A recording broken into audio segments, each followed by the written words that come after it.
Hello বন্ধুরা, আমি মাহিয়া মাহি। আশা করি সবাই অনেক ভালো আছো। একটি অনলাইন জুয়া কোম্পানির শুভেচ্ছা দূত হলেন ঢালিউডের লাস্যময়ী অভিনেত্রী মাহিয়া মাহি। ফেসবুকে এক ভিডিও বার্তায় বিষয়টি ভক্তদের সঙ্গে শেয়ার করেছেন নায়িকা নিজেই। জুয়া কোম্পানির সঙ্গে যুক্ত হওয়ার খবর জানিয়ে এক ভিডিও বার্তায় মাহি জানান, দর্শকদের জন্য অনেক চমক নিয়ে আসছেন তিনি। আমি জয়েন হতে যাচ্ছি এমসিডব্লিউ বাংলাদেশের ব্র্যান্ড অ্যাম্বাসেডর হিসেবে। এদিকে বর্তমান সময়টা খুব একটা ভালো যাচ্ছে না মাহির।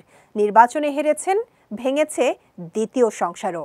নতুন কোনো সিনেমায় যুক্ত হওয়ার খবর এখনো আসেনি প্রকাশ্যে, তবে নিজেকে ফিরে পেতে আপ্রাণ চেষ্টা চালিয়ে যাচ্ছেন তিনি।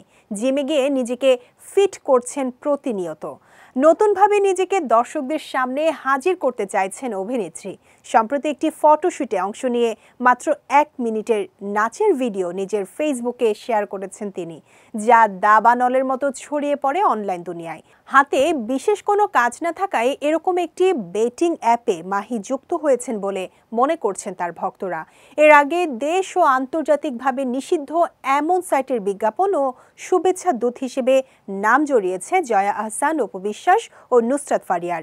এর মধ্যে জয়া ও ফারিয়াকে শুধু বিজ্ঞাপনে পাওয়া গেলেও অপু কাজ করছেন শুভেচ্ছা দূত হিসেবে।